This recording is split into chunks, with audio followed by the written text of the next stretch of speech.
Hello, and welcome back to the Mission for More podcast. I'm your host, Courtney, the face behind Her Mind on Mission on social media. And I am so honored to have my friend Kristen on the podcast today. She was actually the very first person to have me on a podcast. And so it just feels like a full circle moment to bring her in here. She encouraged me so much in my journey in getting started here and just really has been a mentor in this area of my life. Kristen has been on social media sharing a lot about the all or nothing mentality, which is something that we've talked about here often. And I would love for you to glean from her perspective and the wisdom that she has to share today. Let's welcome Kristen. Okay, Kristen, the tables are turned, and now you are a guest on my podcast. Thank you for being here. Thank you for also allowing me to be a guest on your podcast in the past. I'm so happy that you get to speak to my audience now. Yeah, thanks for having me on. And I was just telling Courtney that, first of all, being in the guest shoes is a little bit nerve-wracking, but even as the host, you never stop being nervous, and today is no different. So Yeah. it's an honor, and I'm so glad to be here. Yeah, and I have just seen this different shift that you've been making on social media, and that's where I really wanted to pull you in today. So, Kristen's on social media and shares, Kristen, I'm going to let you talk about how you do this. You share that you are like a little bit crunchy, but then you also Mhm. still love like a soda sometimes. So, talk a little bit about your mentality on social media and kind of how you share that. Sure, sure. Well, I mean, I think it came out of calling myself out on being a liar. And I mean, That's great. I'm not gonna mince words. And it was, I had the opportunity to be part of a mastermind, a 12-week mastermind that just really, really pushed me out of my comfort zone. And it was an application process, and it was women from all over the world. And I was like, what do I have to lose? I'll fill out the application, and I have no idea why they picked me. And it was obvious even in the group because I don't have a huge social media presence. My account hasn't even hit 1K. Wow. And I looked at, I'm talking on Instagram, and I looked at the other women in the group. And these are women who have tens, if not hundreds of thousands of followers. But I think the Lord uniquely placed me in that group so that the mentors in the group could call me out and say, there's the version of Kristen that's right here on this Zoom call, and then there's the version that you're portraying on social media. And I didn't think I was lying, but I really was. And I was also lying to myself. And so I got called out on that in the most beautiful way. And what came out of that was the realization that I was putting the pressure on myself Mm, to be this perfectionist, and I was also portraying myself on social media as someone who's completely holistic. I do these supplements, I drink these green drinks, I buy organic and all of that. But in reality, I'm not 100% organic, and I don't do everything holistic. And there were some life circumstances that kind of surrounded that where I felt some shame and guilt put on me by the holistic community. And I felt what that felt like. And I said, I don't want to do that anymore. yeah. So out of that, I started a new social media account, which brought my number all the way down to 0, Yep. which is why I've been fighting to get to that 1K. We'll get there. um, yeah, and it doesn't even matter to me, honestly. And so I started from 0, and I started to try to speak to the women an encouragement that you can move mountains in your health. You Mhm. can make changes. You can be a good Christian in quotation marks, and it doesn't have to look perfect because mine never has. I'm just finally admitting it. Yeah. So that's the platform. I use taglines like I'm somewhere in the middle of green juice and or green drinks and Coca-Cola, Yeah. or I'll say realistically holistic, but basically what I'm saying is that I try, but I'm not perfect. Yeah. And if you were really, really willing to look at your life, you're not either. Exactly. In so many areas, not just in the Hmm. holistic area, but that is what kind of drew me in to bring you on because I've been waiting for the perfect time, and I always knew that you would be on the podcast. I think we both knew that, but just really the perfect time. And I feel like there has been this shift in the Holy Habits challenges, and so many women who feel like they're fighting for consistency.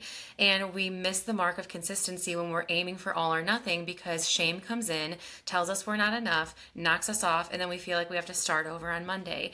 And Mhm. I see this time and time again. The more that I've seen it across women, I'm like, I've got to be able to pull in some resources to talk more about that. So that's the direction that we're going in today. And you do it so well on social media, but I know that you've balanced it in all of the areas of your life as well. But thinking Mhm. about the all or nothing mindset, like how does that tend to show up most in your life or a theme that you see in other women's life without just talking about the holistic side of things? Like think your healthcare, your routines, your faith, and why does it feel like it's so easy to just to fall into like I'll make the plan, I'll start over again on Monday. Why do we do this? Yeah. Well, I mean, I think it's because we're sinful, Mm-hmm. right? And we're constantly trying to achieve this level of perfectionism. And I mean, please show me in the Bible where it says you must be perfect. And I mean, I'll wait because it's not there. Yeah. What the Lord says over and over and over again is that we need grace, and grace has been extended to us, through Christ, through him dying on the cross. But grace also, we need to extend grace to others, which I kind of feel like we do more, more willingly. Yeah. Like I can give you grace for being, I don't know, 5 minutes late or something. Yeah. But for some reason, when it comes to ourselves, we're so leery of extending that same amount of grace. And I think that ended up being kind of a snowball of events after, and I say that she called me out as a liar. Like that's a very dramatic way. She was Yeah. just helping me to identify. And once I could identify that in my business and more like holistic wellness, I started to see it in other areas, including in my faith. And I had committed to reading the Bible recap. And for those of you guys who aren't familiar with the Bible recap, the intention is that you read the entire Bible in 365 days. And what I found was, let's say I wake up late. I'm rushing. I'm trying to check that box. I'm trying to read it really fast. And then I wasn't getting anything out of it. Yeah. Or if I was in a Bible study and one of my kids is sick, or all of a sudden we literally had this happen, the garage doors wouldn't open. And I still like, what do? You can't get the cars out of the garage. And so that morning I didn't get to the Bible study, and then I didn't want to go to church and meet with these women, and have to admit that I had fallen behind. And so I started to identify that it was falling into other areas of my life. And so I stopped myself and said, Kristen, give yourself grace. And Yeah. so, no, I didn't do the Bible recap in a year. I don't even know if I'm going to do it in 2 years, but it's okay. It's Yeah. okay because I'm still spending time with the Lord, and maybe it's not that formal, like I'm sitting down and I'm doing day 256, but it could be that, you know what, this morning the garage doors didn't open, and then the kids were late for school, and then they forgot their lunch because they were late and whatever. And I'm giving myself that grace to say, you know what, maybe today time with the Lord means no music in the car and we just have a conversation. Yeah. I don't think that he cares. I really don't. I Yeah. don't think that there's like a measuring stick that says like Kristen didn't do the Bible recap today, so she's a bad Christian. Yeah. And so I started to see this bleed into lots of areas of my life. I mean, even with my health. Mm-hmm. Outside the holistic stuff, we'll talk more about like exercise and stuff. You and I have a history with Beachbody. Yep. So for those of you guys who aren't familiar, so I'm trying to think, 14 years ago, I was a Beachbody coach, and I was for 5 years. Best workouts on the planet. I'll still swear by them. Yeah. However, if you missed a workout and you were in a Beachbody accountability group, what happened? I would tell people is I would say, well, double up the next day. Yep. Just do two the next day because you missed. And so it gave me like this feeling of perfectionism that like, oh my goodness, if my kid has vomiting and I miss 3 days in a row, when I get back at it, I'm gonna have to do 3 workouts. And I did. Yeah. Oh no. See, we would do them as challenges, and that's where my like perfectionism came in because it was like, Mhm. don't miss a day. This is a challenge, and like at the end, whoever does it all and like also recruits these people is gonna get this prize, and it was an incentive because then the person at the top was also benefiting from it, right? And that Right. for working out also created that mindset in me, and I think when we get again, when you relate that to anything, okay, I missed a day of the Bible reading plan. Now I have to read 3 days. Now all of a sudden I'm overwhelmed because I'm putting all Mhm. of this pressure on myself to do more than I could ever even do in the one day. I didn't even make Right. the one day. So why am I trying to do three in one? It doesn't even make sense. And then this quietly and slowly, because that's how the enemy works, will creep into every area of our life. But the most important one that it comes after, that he comes after, is our relationship with the Lord. And all of a sudden, either we're all in or we're like, "Ugh, I feel like God is so far from me." No, honey, you're far from God because you feel like you have to be perfect in order to show up and you missed one day of the Bible reading plan or one workout. And now you think, like, I have to figure out a plan to be able to catch up so that I am good enough to show up. And you don't have to be good enough to show up. You just have to come as you are. And we miss that. It's so anti biblical. So I love that you touched on that. Well, in newsflash, you'll never be good enough. Yeah. So stop trying. Yep. I mean, you're trying, not you specifically, but people are trying to achieve something that is unachievable, Hmm. and you're never going to get there. And quite frankly, like what I found for myself on the days when I was like, oh my goodness, I'm going to quick cram in the Bible recap. Let's use that example. I'm going to quick cram it in. I've got 5 minutes. I'm going to check this box. I wasn't getting anything out of it. Yeah. I was just rushing through it. I was just checking boxes. And so there was really no purpose. Right. Same thing. I mean, if you're doing three workouts, you're overworking your Mhm. body. It's too strenuous. Now your body needs more time to even recover. You're so sore the next day you can't do the next one. I mean, it really just does domino effect. It's when we listen to those lies. So I don't know if you have a couple of lies that you want to share just as an example to resonate maybe with some of the women. But when we listen to those lies, it really does begin to hold us back. Are there some that are consistent themes in your life? Yeah, I think something, I'm a mom. I have 3 kids. My oldest is 16. And I think a consistent lie that I would tell myself over and over again is I'm not a good mom. Hmm. I'm not a good mom because, I would magnetize because we're going to mess up. Yeah. And I would magnetize like these micro moments of when I made the wrong call or when I lost my temper or when whatever happened. And instead of it just being a micro moment, it started to fill the whole screen. Yeah. And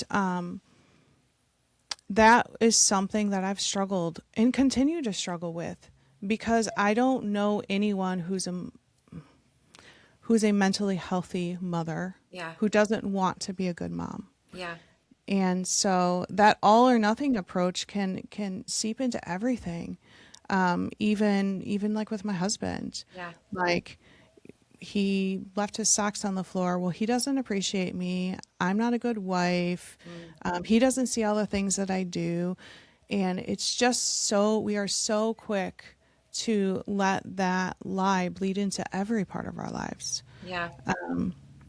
I mean, you want me to keep going? I could go on and on. They're not eating the dinner. I Well, mean, it could be anything. yeah, it can. And I think I always have an encouragement for the women. Like, if you're listening to this and you're like, I don't even know where to begin with the lies, then pause the episode and write them down. Or if you're in the car, Mhm. get the voice memo out and use the voice memo and say it out loud. So that way you can come back to it and you can go through and sift through those lies. Because by the time this episode comes out, it'll be 2 or 3 episodes back where we talk about combating the lies. So you can literally use this in conjunction and then take what Kristen's going to give us next because I think that's going to be the most important part. We have to replace those lies and then walk it out and find the middle ground and apply that to our lives so that we don't stay in that place where we are stuck in the all or nothing.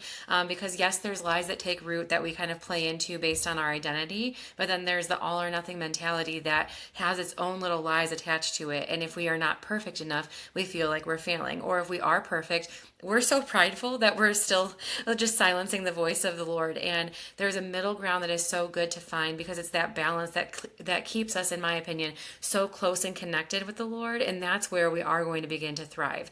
So, Kristen, I saw you do this with your thyroid, with your health, Hmm. with your workouts, with the way that you've shown up, with the way that you took a break from your podcast, and I am so insanely and incredibly proud of you, and also grateful to call you a mentor and just somebody that I look up to. So, I want you to share how you found that middle ground and what it has done for your whole life and your health. Oh, well, before I go there, Yeah, can I share just like a concrete example of what lies can look like yeah, in real life? please do. And it starts with the snowballing of the little things. And so last weekend, my husband and I, it was Sunday morning, and he looked around the house, and we had had a busy Saturday. So usually on Saturdays, the five of us and whatever random children are sleeping at our house, we all combat the house and we clean it. And we didn't do that. And he looked around the house, and he said, "This house is disgusting."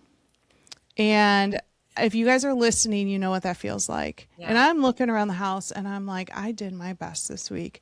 And I took that as like a personal offense. yeah, Now, mind you, there's three houses behind us that are all under construction. The windows were open. There was visible dust on the kitchen table. We have dogs, we have teenagers, whatever.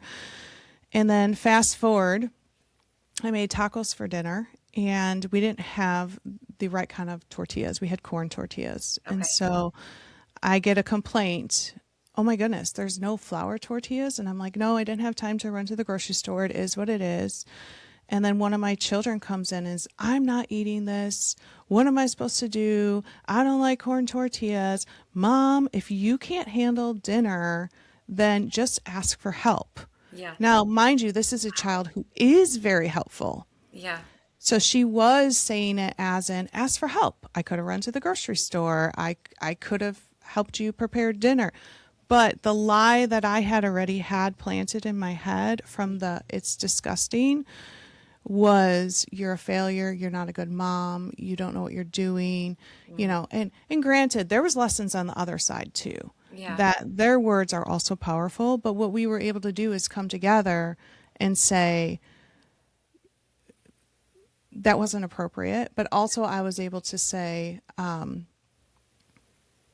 do I say this? I was able to say, as a mom, you're not a failure, that you didn't fail them, and that was a lie that I was hearing. Does yeah. that make sense? Yeah, to discern whether it's this gentle thing that's like, hey, I could have done better in these areas, or like noted for next time, right? Yeah. We always want to grow. We always want to do better. Always want to show up and serve to the best of our ability. But the other end of that is the voice of the enemy saying, like, I can't believe you would miss this mark. And when we sit in that place and we discern one from the other, then we have a choice to make. Am I going to vote with the side of the enemy and agree over here? Or am I going to vote with the side of the Lord and say, all right, God, help me to remember these things. Help me to show up. Help me to add to the grocery list. Help me to, call in the troops when we need to do a refresh of the house, whatever we need to be able to do, or help me to release this and not care about Hmm. it as much.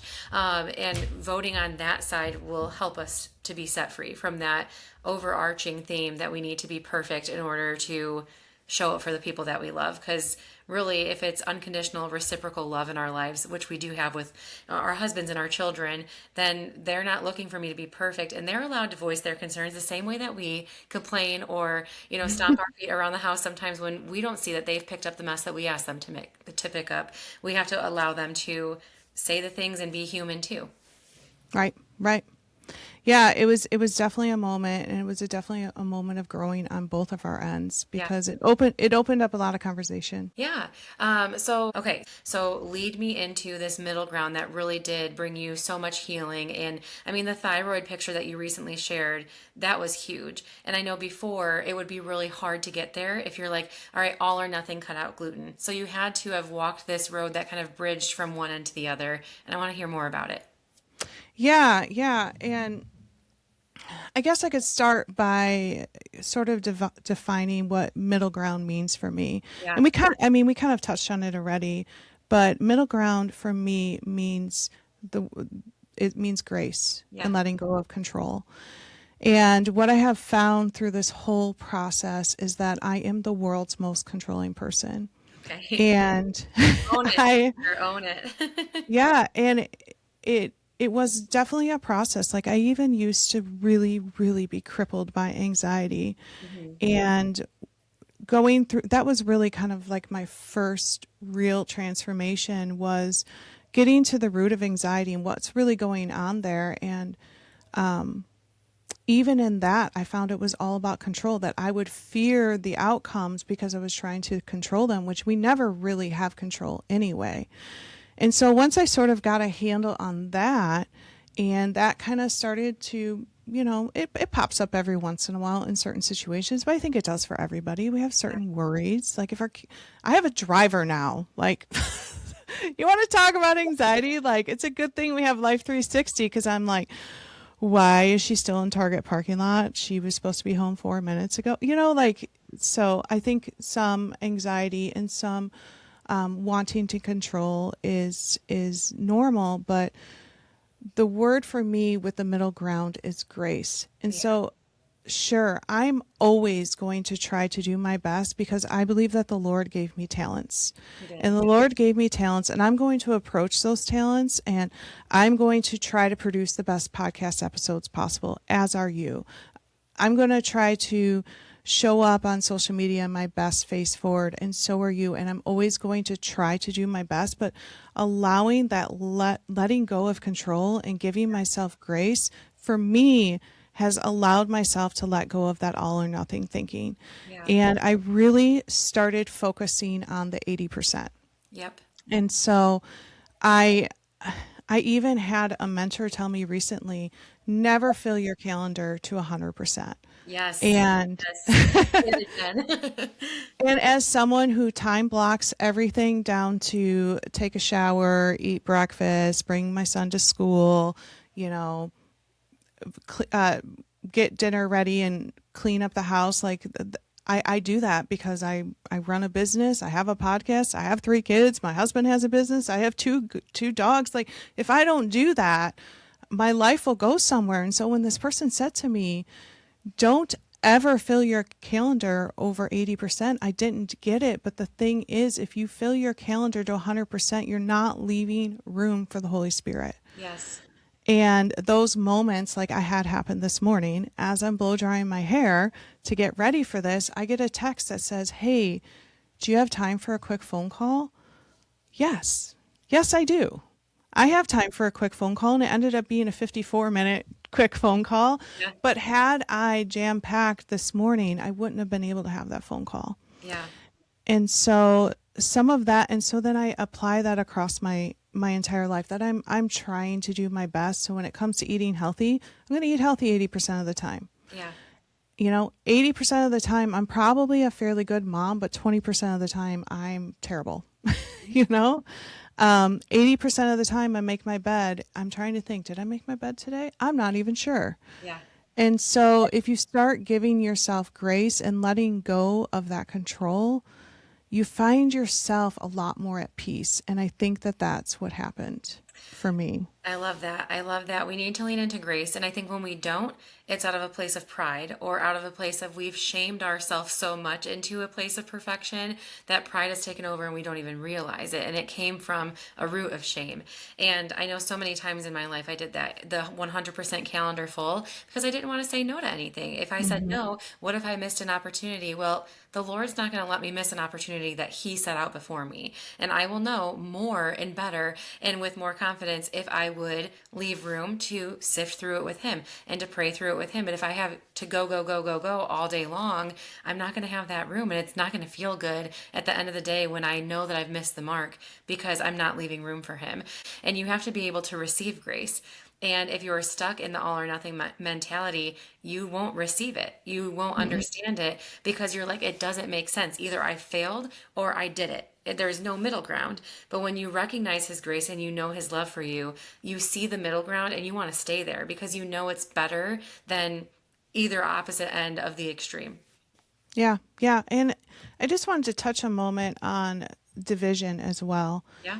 because I think a lot of being in the middle ground, and the more time I spend in this area, the more division that I see amongst people. And I mean, if you're anyone living in the United States or the world, you see the division in politics. Yep. And it's person versus person, and you see division in people. What breaks my heart the most is when I see division among Christians. Yep. But what I was starting to find was that I just couldn't find myself in anywhere, and I wasn't seeing anybody speak up for me. Yeah. And it was either, if I follow all, and I'm speaking in holistics at this point, if I follow all of these holistic people, they make me feel bad. But if I follow all these other people, I don't belong either. Yeah. And there's nothing that Satan would rather do than seek and divide, Yeah. especially amongst Christians. And that's really what Paul warned the Corinthian church about, Yeah. was to not divide amongst each other. And so along with grace and letting go of control, I'm also trying to bring somewhat of a unity to people. That it's okay. If you want to drink your Diet Coke, drink your Diet Coke.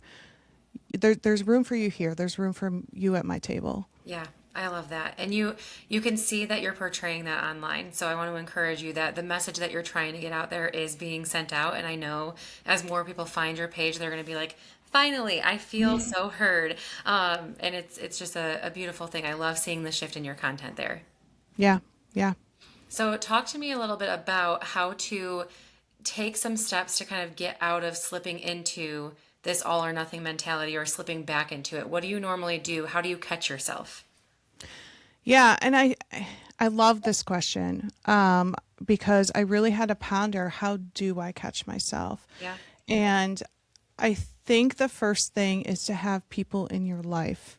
And so have people who are your true friends, the people who will really hold you accountable. And I think having a conversation with them and ask them to hold you accountable when they see you slipping into this all or nothing mentality. And I mean, I have those people in my life. I just had a conversation recently where I was being hypercritical about a local church. And I was falling into some of this all or nothing thinking, like, well, they should, blah, blah, blah, blah, blah, the shoulds and the coulds and the woulds. Yeah. And this friend had the maturity to look at me and say, but are they learning about Jesus? And I was like, whoo. So I think the first thing is to have people in your life that will hold you accountable. Yeah. And then once they do call you out, I think there needs to be a little bit of a heart check. And the heart check is what I mean is like, what are you trying to accomplish? Like, for example, parenting.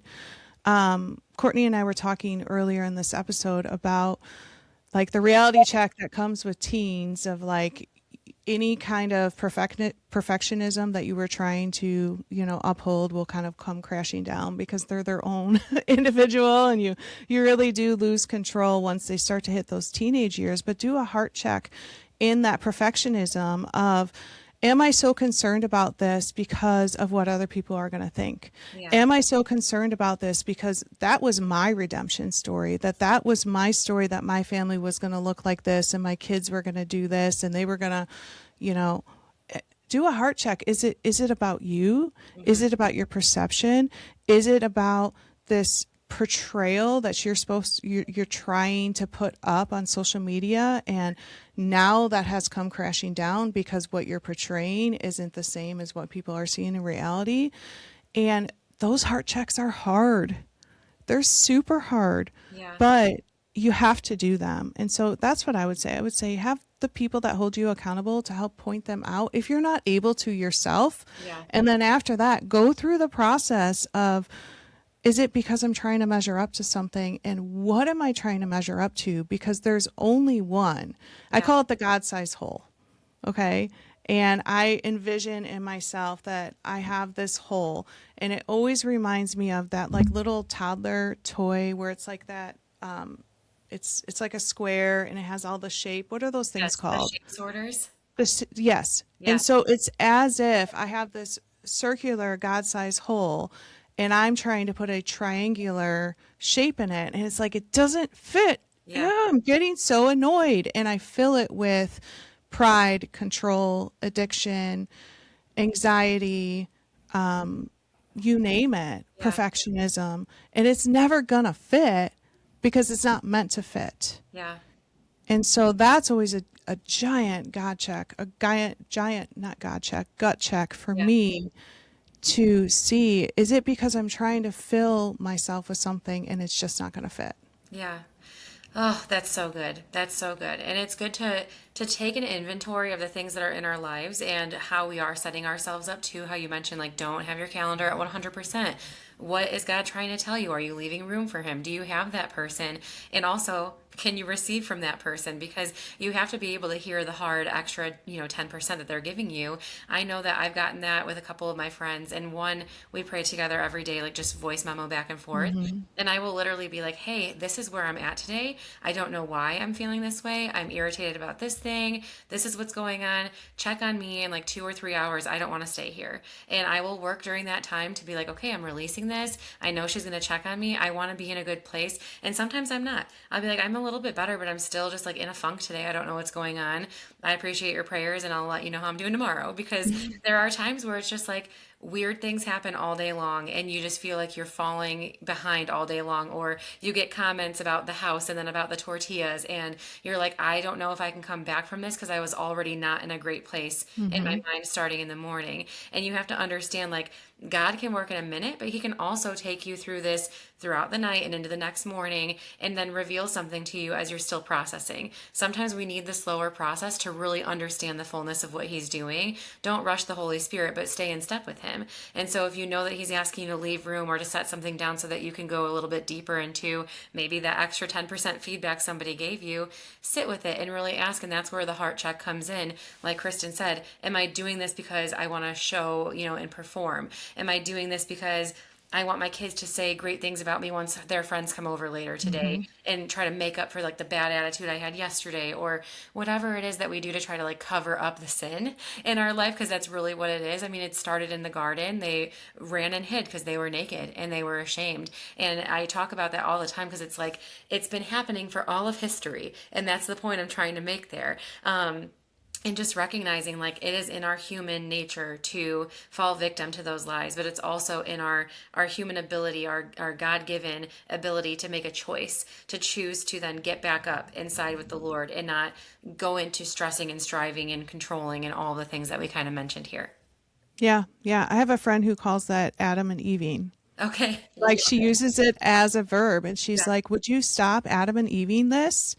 That's not for you." And she reminds me, we're commanded to take every thought captive. Yeah. And so when we do start down this whole, I mean, another example, we had an event this morning at school. It's called Muffins for Misses. Okay. And it's what it sounds like. The moms come with the kids and they serve us muffins. And as much as I have tried to grow in this area, I struggle so much with self comparison. Yeah. And I went in there and I'm like sweating through my shirt, looking for anyone who's a safety net. I mean, my kids have been going to this school for collectively 12 years. Yeah. Like, you think I would get over it at this point, and I haven't. And I'm just sweating. And I get in the car and I think to myself, that is so silly, Kristen. Yeah. But we get stuck in that comparison, and she's younger than me, she's prettier, skinnier, nicer, whatever, and those thoughts are not right, and I had to take them captive. Yeah. And then I got on Instagram and I shared a little story about how nervous I was, and now my inbox is full of all the other moms who felt the same way. Yeah. So we have to stop ourselves. Yeah. You do a great job of making people feel seen. I'll just say I hope that. so. Yeah, I know so. And I can say that even in my season right now, I know we're kind of opposite seasons, but the lies are still the same because the enemy has the same schemes. It's just in different ways, different seasons, and through different lenses because of what we've experienced in our own lives. Yeah. Yeah. Yeah. Okay. Um, Did you have something that you wanted to go into? Because I feel like you have a note. I do. I Yes. do. So, this very worn out piece of Oh, paper, yes. I wanted to talk about. It has been on my desk for a minimum of 5 years. And it's a checklist of cognitive distortions. And number one is all or nothing thinking. And then it goes into other ones, but I wanted to particularly talk about this one, and it's jumping to conclusions. And it breaks it into two subcategories. It's mind reading, which is where you assume that people are reacting negatively to you when there's no definite evidence. And then fortune telling, where you think that you can predict things that will turn out badly. And when we get stuck in this all or nothing thinking, quickly we can go to all of these other cognitive distortions. There's should statements on here where you start to, once you get into the all or nothing thinking of, I must be a bad person, I should do, or I ought to, or I must, or I have to. I should do 2 workouts today because I missed yesterday. I should read 3 days worth of the Bible recap because, and you can should yourself to death. And so just be careful that not to let that snowball start to happen, because once you start with the one, you can keep going. Another one I like on here is discounting the positives. You insist that your accomplishments or positive qualities don't count. I could do that all day long. Sometimes I'll look at, even in the podcasting world, I'll look at the analytics and be like, well, I should be farther along. I should have more followers. I guess I stink. I guess I'm not good. I don't have any accomplishments. Nobody wants to listen anymore. Why do I keep doing it? I'm just going to quit. Yeah. And we can quickly spiral. It starts with perfectionism, but it spirals into all these other things very quickly. Very quickly. We have to catch it. And I always say that it's like, why does the Bible say that we need to take the first thought captive? Because God knew we would struggle with it. He gives us a direct truth for all the things that he knew that we would struggle with. And if we would just recognize that it's okay that we struggle with it, and yes, maybe even normal, but it's just not okay to stay there, and we have to work out of that. And that's what breeds the process of sanctification in our lives, and what breeds a closeness with the Lord, when we recognize it and we say, okay, what am I going to do with it? Because that next choice after the first thought is so important too. Right. Yeah. I would agree. Okay, I would love to talk about your favorite verse or verse that you're clinging to in this season, and any resources that you have in this topic or any other that you're like, this is gold, you have to check it out. Absolutely. So I thought of 2 different stories. They're not particularly verses. Okay. I have joked with my friends that I feel like at some point around 40, 41, 42, I felt like I crossed this magical line Yeah. as a mother, where all of a sudden it was like, I'm supposed to know what I'm doing. Okay. I still don't, but I really, and Never. it came back to some of that all or nothing thinking. And one of my friends said to me, Kristen, this is when you get the opportunity to be a Titus 2 woman. Yes. Have you heard of Titus 2? Yeah. So it's based on Titus 2 verses 3 through 5. And it is about the woman in the middle.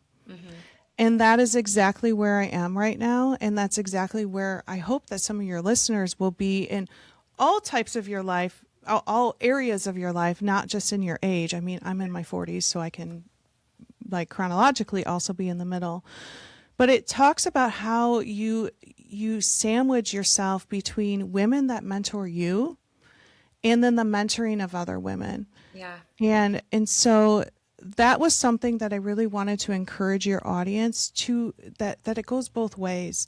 Yeah. I can think of so many women in my life for no reason whatsoever, when I was a 24-year-old mom, decided to hang out with me. Yeah. Why?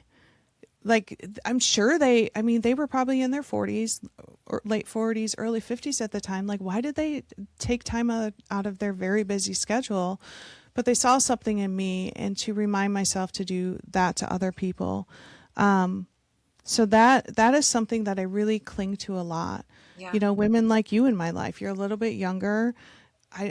In maybe some way, shape, or form, I can give some wisdom, and in the same way, you're actually giving wisdom to me too, and so we can learn from each other. And then the other one that has really been speaking to me lately is the whole book of Ruth. Mm, I just love the story of Ruth and Naomi yeah. because it was kind of accidental, not not blood related. So for those of you guys who don't know the story, Naomi is Ruth's mother-in-law. I have that right? Yes. Yep. All of a sudden I had a brain fart where I was like, oh my goodness, am I telling this wrong? So Naomi was Ruth's mother-in-law, and the husbands had passed away. She had lost her sons. And so technically Ruth could have just been released from this situation. But the two of these women decided to stay together, and they just set a great example of what we can be as women. And so those are the two things that I'm really clinging to this season of being in the middle of finding purposeful relationships, relationships that maybe don't even make sense, Yeah. friendships that are kind of odd. Like one of my favorite people to talk to is 63. Love it. And I talk to her all the You're like, time. give me And so, all the wisdom. yes, right. And what they do is they just give you such perspective. Another one of the cognitive distortions is magnification or minimization, where you blow things way out of proportion or you shrink their importance. And Right. something about wisdom helps you to keep those two things in balance, where you're not magnetizing the things that don't deserve the magnifying glass, Yeah. but you're not minimizing the things that actually are important. Oh, I love that. I need to start using that. And we just read Ruth and Naomi, so I come up with this like homeschool stuff every single week. I just change it up and it comes out of nowhere and it's sometimes just pulling ideas to make things fun. But so we're talking about all the things spring. And so I'm talking about being watered by the word and then growing in the light and why we need both. We need to grow in the light that we know of Jesus and be able to carry out the word, but we also need the word to be able to water us and to help us to grow, because otherwise we're growing based off of experience and not sifting that through the word. So really trying to teach the kids why we do the certain things that we do. And we've had like little raindrops for our Bible tracker for this week that we've been coloring in, and they've each chosen a story to read or wanting me to read out loud. And my daughter wanted me to read the story of Ruth and Naomi. And so Oh, I just read that on Tuesday. But it is so true. And I think it is so important too. We cannot mirror the image of Jesus, mirror the image of God in our lives if we are not close to Him. And when we are close to Him and then we go and do that, we can be the Titus 2 to somebody, or somebody else can be the Titus 2 to us, because we can receive mhm. and we can give because we're already getting all of that from the Lord. And I know some people thinking, like, I don't know what I have to offer anybody. You have something to offer because the Lord has done something in your life. And even if Mhm. it's a small thing, if you put the magnifying glass over that, that is something we want to magnify in our lives, right? Because if you go and you share it with somebody who's like, I don't know how I could ever blank, blank, blank, fill in the blank. And then you share how you did, and it was an unlikely thing, but it was a big testimony of the Lord, then you just gave that person encouragement. You don't have to know every single Bible verse to encourage somebody, or to be a light, or to share the gospel. So I think that that is just such a beautiful picture. I love that so much. Any other resources that you wanted to share today? Not a particular resource, but on that note, I was thinking of I just interviewed a guest. His name's John O'Leary, Okay. and he was a burn victim, Wow. and he was burned on 100% of his body. And he had the top surgeons in the world. And at one point during his story, everyone was applauding the surgeons for saving his life and all of that. And the surgeon had the humility to say, I am the least important person in this room. And they were Wow. like, what? You're like a world renowned surgeon. And I can't remember the man's name, but he called this guy over who was in the hallway and had said, so and so, come here. Yeah. And he was mopping the floor. And he said, this guy right here, he's the most important person in this story, because what's the number one thing that burn victims die of? Infection. Action. Yeah. So he was the janitor. And so, like, the most lowly position, from our human standards, but he was the one who kept the room clean and the monitors and all of that. And had he not done that, John probably could have, should have, would have died. And so to your point that I think when we get stuck in perfectionism, we think, what do I have to offer? Yeah. I'm not Courtney with a podcast who's leading a group who has all these followers. Like, who am I? You do. You do. And you can do it to the person at Aldi, you know, by the simplest things. And so you don't have to have a podcast. You don't have to have an Instagram following. You don't have to have any of those things to use your talents, and you matter, and you Yeah. matter a lot. That's beautiful. I will also link Kristen's podcast in the show notes along with her social media so you can tune into all that she's doing there because it is really beautiful. And you've had some amazing guests on your podcast, which I think will be a great resource for others as well. Awesome. Thank Yes. you. Okay, all or nothing mentality. We've talked about the middle ground. We've wrapped up with a ton of grace. Can you pray that over all the listeners today? Because I know that there's at least 5 of them, if not more, that are probably shaking their heads with the whole entire episode. Yeah, absolutely. All right, let's pray.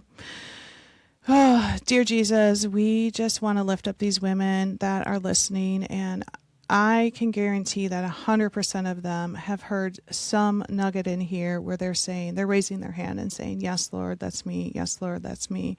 And I just ask that you fill them with the knowledge that there's no requirement to be perfect, that, we are sinful and we're going to mess up. And if you go into it with the expectation and you go in with the attitude of giving your 80%, or, sometimes it may not even be 80%, but whatever you give, that the Lord will be happy and he will see your efforts and he will bless the fruits of those efforts. And so for those women who are listening to this that are struggling, and I challenge them to pick up their Bible wherever they left off, pick up those weights, do those workouts, whatever it is, and just rest in the knowledge that whatever you're doing is enough and you are okay. And I thank you for Courtney, and I thank you for her platform, that she can have the strength to be an encouragement to these women, and all who are listening are so lucky to have her.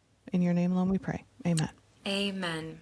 Truly such an honor to have Kristen on the podcast today. I hope that you enjoyed the conversation and that you will go and check out her Overcomers podcast. I'll also link all of her social media in the show notes, and just wanted to say thank you. Thank you for tuning in. Thank you for sharing the podcast. Thank you for engaging, subscribing, and just being here along for the ride. It means the world to me, and I will see you back here next week.